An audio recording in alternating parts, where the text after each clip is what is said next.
Welcome to Contact. I'm Jeff Bryant, and Happy New Year. We're here at the Bryant's Karate Studio on 29 North Washington, and today on Contact we have Master Tom Perry. How you doing, Master Perry? Great. How about you? Not bad.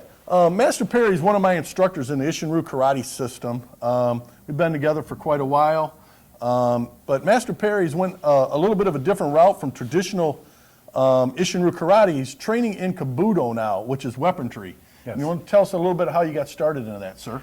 Well, I decided after I got healthy, I decided from school just a little bit more interest to enter the tournament and come out and do the World Championships that you guys did. And I placed in that, but I wanted to do some different weapons, so I went and trained with another master, Jeff Perkins, and I learned weapons and for that tournament and went to the World Championships, as you know, and then I just kind of got interested, so I started doing all those weapons. And you're 68 years old. Yes. 68 years young. Okay. And good looking, too. And good looking. And so you picked up something new at 68 years old. You went to the World Championships in Montreal. Yeah. Competed on the WKC. All this, you know, in a time frame when most people are thinking about retiring, you're kind of rejuvenating yourself a little bit. And you also talked about getting healthy. Okay, the people that know you out there know that Master Perry's lost 100 pounds? 150. 150 pounds at 60, probably 60.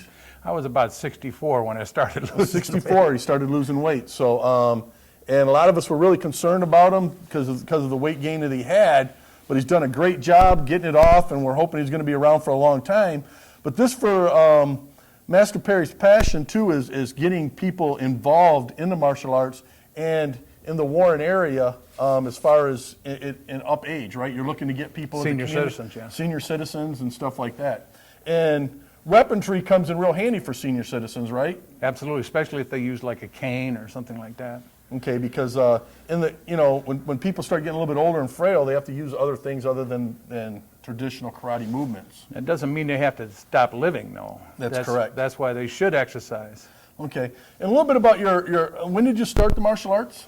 I started in 1968 in Germany because I didn't have anything to do. I started training under Herb Peters, as you know. He was Herb Peters was Mike Stone, light heavyweight champion of the world. Mike Stone sensei, and then Ed Stewart in California. And then I came home here.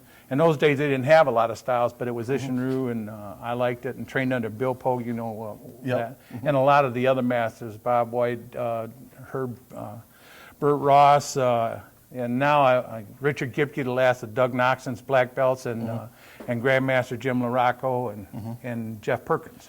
Now, you've been in the martial arts for quite a long time. What are the differences between martial arts, you always hear people say back in the day, versus today? Well, it depends. If you're talking about training-wise, I think it's not as hard, okay? But I think people are a little bit smarter these days. You know, they're not interested in pounding them. If you talk about sport, tournament play, I think they're a lot faster, but maybe not as good as the traditional people, okay? Yeah.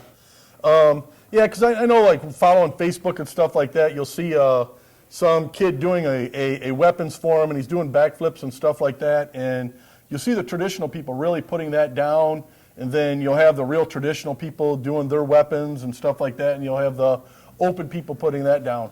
And the thing that I like about you, and we kind of get along with a lot, is that you have to be open-minded in the martial arts. They're different entities. And you know what? For the kids that are doing the backflip, that's great. Is that going to save their life out on the street? No. But it's keeping them off the streets and doing something productive. Well, I think that's the most important thing. At least they're doing something, and it doesn't mean that they can't protect themselves, but you know what? Sometimes all you need to do is freak somebody out is enough to stop whatever's happening. Okay. So what's your favorite weapons? Or in Isshin-Ryu, traditionally they have the sai, they have the bow. And Tuifa, the Tonfa. Tuifa, the Tonfa, okay. So, and you've known those weapons before you started with Master Perkins, right? And then... yeah, except for the Tonfa, the Tuifas, I learned that from him. Okay. My favorite weapon is, well, I don't know, a lot of them, but I like the Tonfa and the Tenbei, the shield, just because it looks cool. Looks cool. You know. Okay. And then the self-defense things like Ticos and T-shoes, the small hand weapons. and commas. I like sickles. We're going to take a quick break here because we're just going to move over to the weapons. So we're going to be back in 1 second.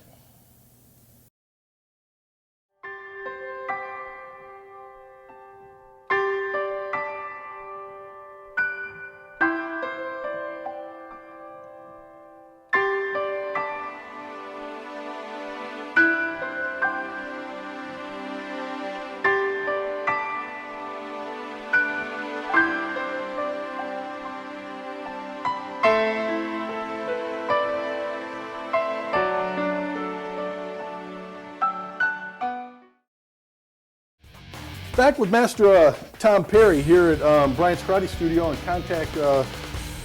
And what we have is we have an array of weapons here. And Master Perry, you'd like to take us through, starting with the tri-staff and what they were used for and how, what they were traditionally used for and how they became weapons. Well, the first of three sectional staffs, this is a Chinese, primarily a Chinese weapon. And they were used, they use them a little different than we do. We have like nunchakus down at the end. They just made them a little longer to deal with people with they handle spears and so forth from a long distance. Okay. Plus you can turn them into a very short weapon Okay. up close using them, but they're primarily a Chinese weapon. Okay. From what I've seen, it's very rare that you see the Japanese or the Okinawan type martial arts using them, but there are some. Okay. These are Nikko size, all right? They were designed primarily to fight swords, Okay. The Japanese style. These are size, and these were, again, to fight swords, not necessarily, they're not farming implements. They were never designed to be farming implements. They were designed Okay. basically to fight swords. And with the Sai, I know that you know, in tournaments, one of my biggest pet peeves is kids and even adults out there that pick up a weapon and don't know how to use it, and then they try to use it in a tournament. Okay. Yeah. So, and like Master Perry was saying, this was actually designed to protect yourself against a samurai sword. Okay.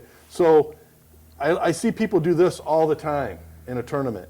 Lose Now, some fingers with the real deal. if Master Perry, he has a cane in his hand, but if he was to strike me and I was to block it with this and catch it, if he had a sword, I would be coming away missing a few fingers, okay? So, and that's one of the biggest things is if you have a weapon, just like a gun or a knife or anything, a sai, learn how to use it and use it properly, okay? And back to this was a farming utensil, right? No, it actually was designed for swords. The Japanese used it with just one prong. This one's missing. Okay. I explained it over here with this too. Okay. Because the reason why is the samurai could do anything they wanted, basically, okay? They had swords, but they also couldn't do everything they wanted, and they would go here and there to the guest house and so forth or what have you and be drinking and get crazy, and they had to have police come and they had police officers to come and stop them from doing stuff. Well, it takes years to master the sword. They can't got time for police officers for that. So they taught them how to use these weapons, which is a shorter time. And then they would control the sword, then they would control the guy, Okay. the samurai. All right. So then, because I have a few friends, one of my good buddies, John Slayton, spent 8 years training in Kendo. Kendo, yeah. And I think he's a third or fourth dan, got his paperwork from Japan. And he said anytime somebody wants to take him on with a pair of sais, he'll go up with them with his katana. Well, that brings me to this. I'd be glad to do it if I could use this weapon. Okay. This weapon, although they had women samurai, Okay. this is a Nute bow, and the purpose for this thing is I'm a police officer or somebody like that. You're a samurai and you have a sword. I can control you from a distance. Okay. Okay. And then once I get the weapon and trap it, or take it away or break it, now I can deal with you. But Okay. I don't need years and years and years of study to learn how to use this weapon like I would with a sword. Okay. Besides that, police officers weren't necessarily samurai. That was a certain class. Yep. So this prong here was to trap the sword, so the sword would come in like this, and they would trap it. Correct? Yep. What is this prong for? Put the sword up like so. Okay. Here. Oh, to grab. Okay. I was always wondered what the second prong was Yeah. down. I thought maybe when you use it more like as a hand utensil, It's the same thing. it could actually also block if the sword was to come in. But the difference, one of the reasons this weapon here versus this one, this is a throwing weapon, Oh, okay. okay? You can still do the same thing that you do with this, but if I need to and you're in close, the first thing I'm going to do is, well, maybe your skill's a little better, might just let you have it. Same thing with a sai. You can throw sais too, but that's the reason for it. And you trap the sai or the sword, even bows, because you can do bows with them too. Okay. You trap it, hook it, you can break them or control it, and then Okay. you still have this thing. Okay. So from there, then we go right to the regular bow. Yep, regular bows. Those are, you know, the typical thing. They carried things on them. That's a farming implement. Okay. The same thing with the Eco, the oar. Okay. Although their oars are a little different than the American type oar. It doesn't sit in a hook. They just put it in the back and move it back and forth.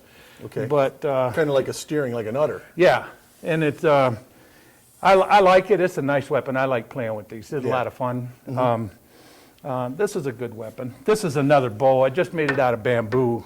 You know, Okay. by at Michael's, because I hate tearing my bows. Then what was it's called a Joe, right? Joe, Small yeah. bow. And what was its purpose? Well, basically, More like a cane? Yeah, something like that. You can still carry small things, but basically a cane.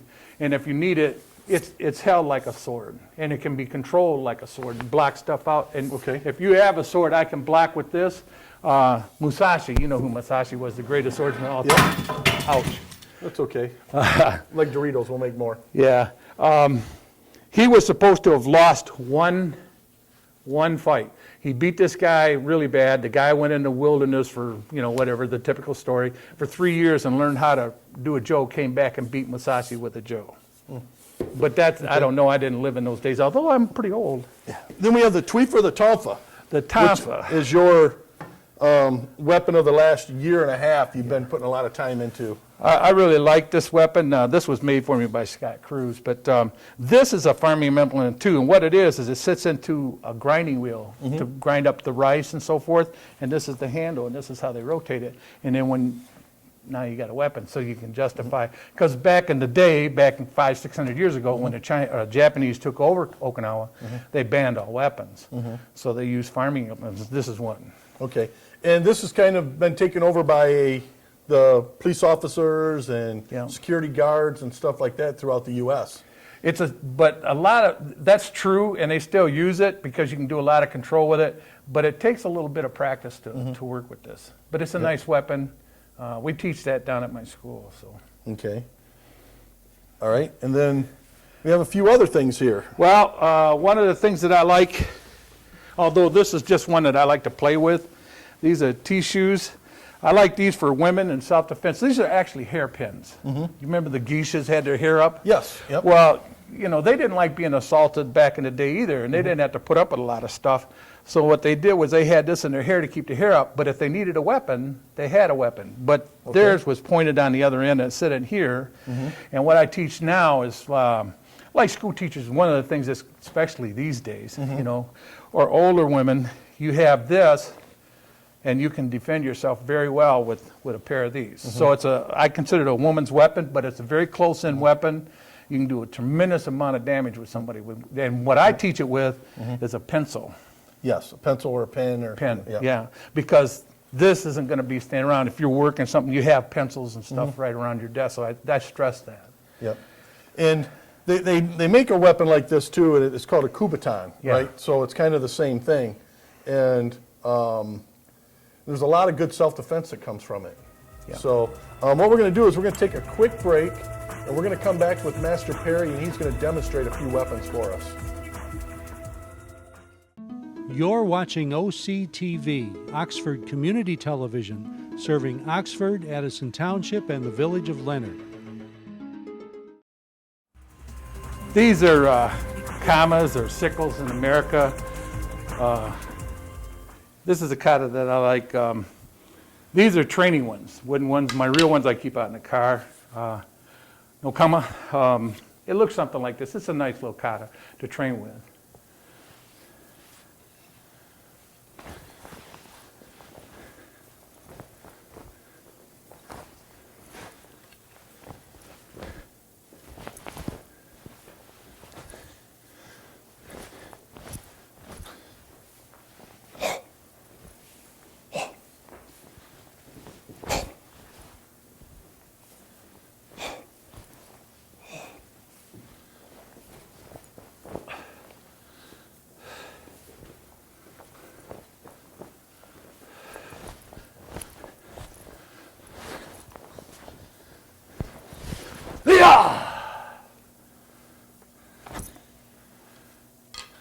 These are actually to fight a net, a fishing net. A fishing net, is that what they were designed Yeah, for? when you see this, this is to protect you against anything else.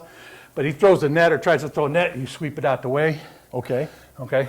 So that's what I was wondering, what they were actually designed to fight against. Well, you Like, could have another weapon with him, but so you block one, block the net out the way you try to throw it up there. You have this to protect you against the other weapon. In here, then hook it, and you cut them right around here. okay. And these again were legal to have on Okinawa? Yeah, because or- they're farming implements. Cut the rice down. Yeah, but I was thinking just because they were sharp and they were like a knife that they might have been outlawed as well. No, but they were considered a farming implement. Like I say, these are training ones. I didn't want one to end up in your window just in case. And what we're talking about is for people that don't know that when Okinawa was overcome by the samurai from Japan, they weren't allowed to have weapons Yeah, they took them away. in the Okinawan villages. So what they would do is they would put a big stump or a chopping block in the middle of a village, and they would have a knife chained to it, and that's the only knife that they were allowed or weapon they were allowed to have in the village. And the locals or the people from Okinawa had to come up with different things to save themselves and use as weapons. And there was farming utensils. Well, they had to use these to cut the rice, and even the samurai like to eat. So That's right. So they had to let them. yeah, they had to let do them the have job. it. You know, but they controlled it. But you got to remember also, karate was banned, or the martial arts was banned, that we know it. Hand katas, tei. Yeah. All right. That's why they trained in secret, because they themselves became weapons, and the samurai didn't like that either. And for those of you people that know a little bit about different styles of the karate, and you look at something like an Isshin-ryu, which is basically a brand new style. It started in 1956. Okay, so in that time frame, they were able to. Karate wasn't outlawed. So when we do our forms and our katas, and you look at them, a block and a punch is a block and a punch. Where some of these styles, they do all these winding movements, and it almost looked like acrobatics or gymnastics or a dance, because they would hide it in the dance. Yes, they they would would. practice their karate, but they would do it in some type of dance or gymnastics where they would practice muscle memory on doing different things that look like blocking, and people always laugh at the Karate Kid, wax on, wax off, sand the fence and paint the fence, but muscle memory, your hand movements go up and down a million times, and now all of a sudden somebody goes to punch you. Well, the Chinese It's used blocking away. they used terms like the horse's tail whipping the wind and stuff like that. And the reason why is only the people that were studying that Chinese kung fu style would actually know what he was talking about. Okay, we're going to come back shortly with another weapon. You're watching OCTV, Oxford Community Television, serving Oxford, Addison Township, and the village of Leonard. Okay, these are Tico's.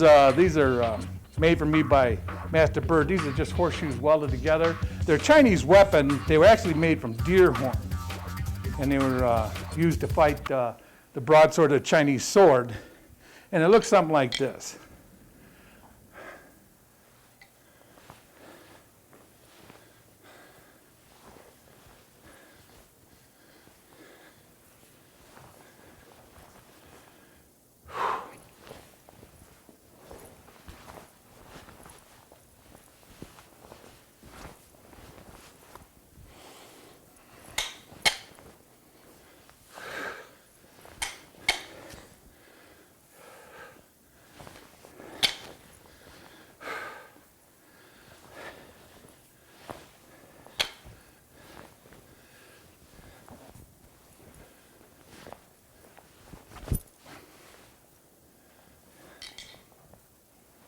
Good.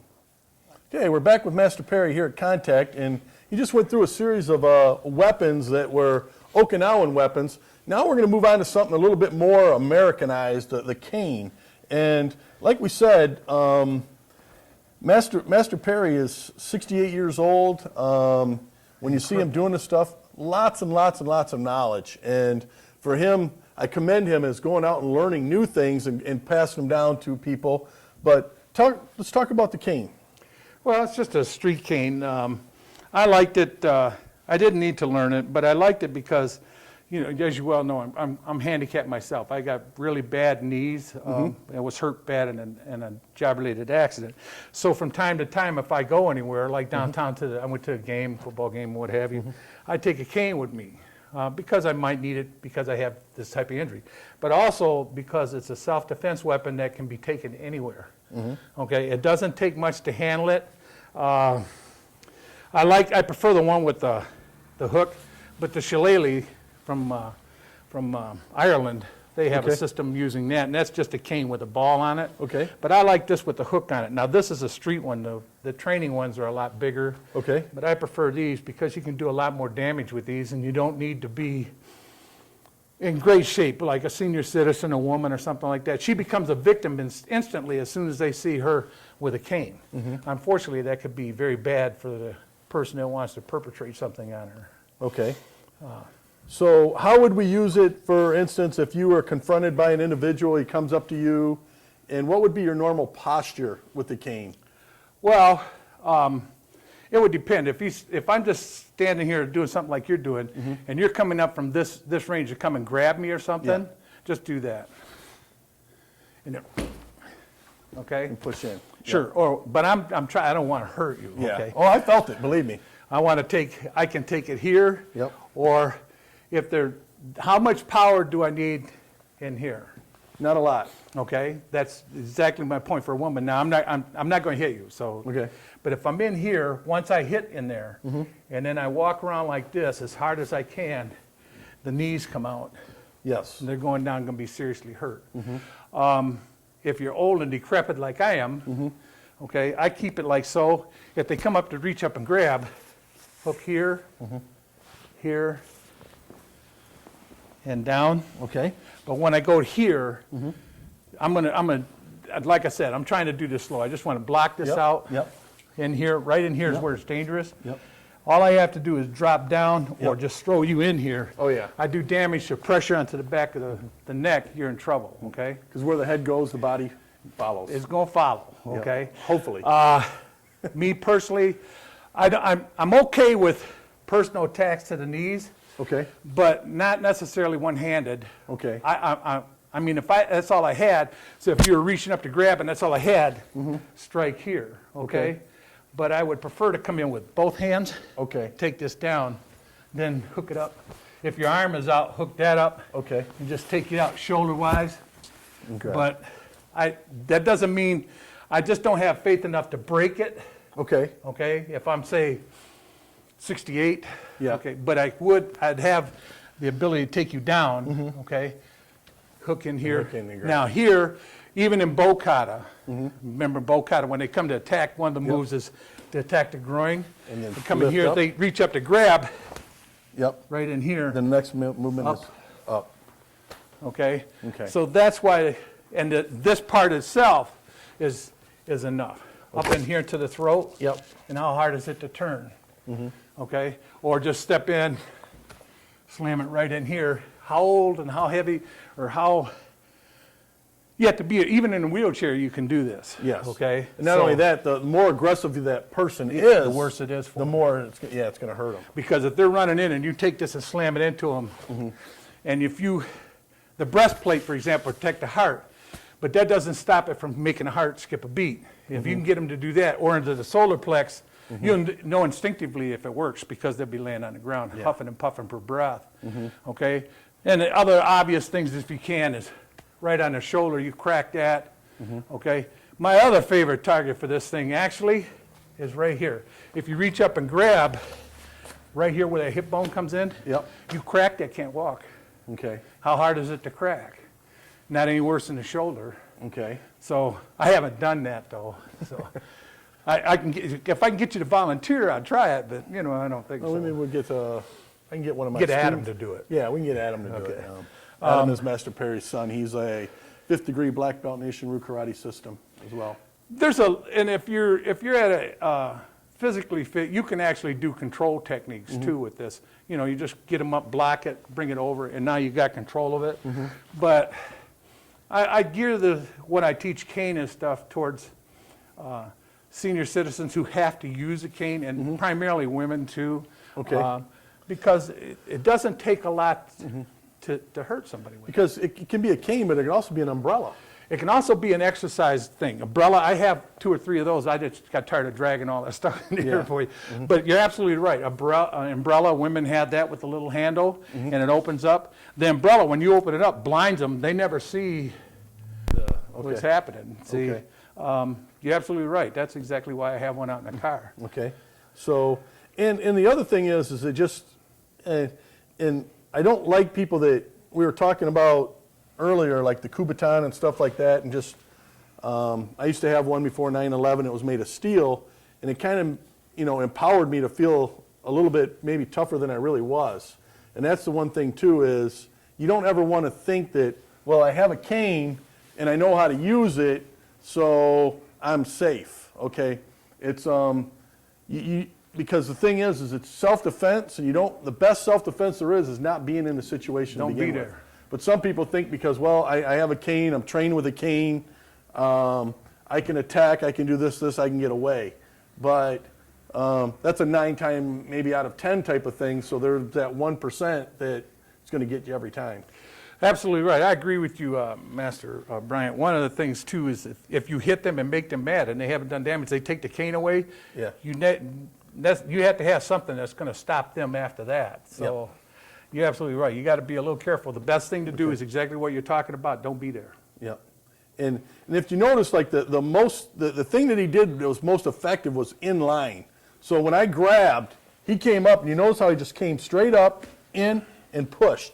Wasn't a winding bat motion or anything like that. And it's harder for a person like me as an attacker to actually see what's going on. As I start to come in, it's coming straight up, and what your eye picks up first is peripheral vision. It doesn't see the inline type thing. So he's trying to keep it in, Yeah, and then once it's lengthwise there, it's hard to detect. and then he's just coming in, and then he's pushing straight in. One of the things I like, too, they're talking about control with this thing, is if he attacks to reach up and grab, you block his arm up in here. But this is being very gentle. We're talking about slamming that arm up, Bam. slamming it in here, ripping it in here, pulling back, and all you have to do is turn back. The very first contact is probably going to do damage to my elbow when Yeah. it comes in. You want to do some kind of damage to him, and you can. But it takes a little bit of practice, and if you really cripple this stuff, it might be hard to do. But those kind of techniques will work. You can grab this up, even here. I prefer behind, but up in here, down, anything you want. Yep. That's why, to me, it's the ultimate. There are things even in small communities like Oxford, and I want people to know that you need to go out, take some kind of a self-defense course, and I think it's great for like Master Perry. It might be even more realistic. I like going to for self-defense for women being taught by my wife, because when she does these movements, they see a woman do it, they know they can do it. So I don't think of Master Perry as being a senior citizen, because I've known him for a long time, and he'll kick my butt. No. So I know that. So, but other people look at him and say, well, you know what? If he can do it, I can do it. And he's been doing it for Over 40 years. over 40 years. So, and it's just one of those things that karate, it's with you for the rest of your life. But Master Perry has people. We just had somebody in our organization, Joanne, that just passed away. She was 80. She was 80, and she started karate in her 60s, right? She was 65 when she started. She was still teaching a class up until about 18 months ago. So it's never too late. So we're going to wrap things up, and like to thank Master Perry for coming. Anytime. Glad. Again, Jeff Bryant, Master Perry, contact. You want to see our show, go to occtv.org. You're watching OCTV, Oxford Community Television, serving Oxford, Addison Township, and the Village of Leonard.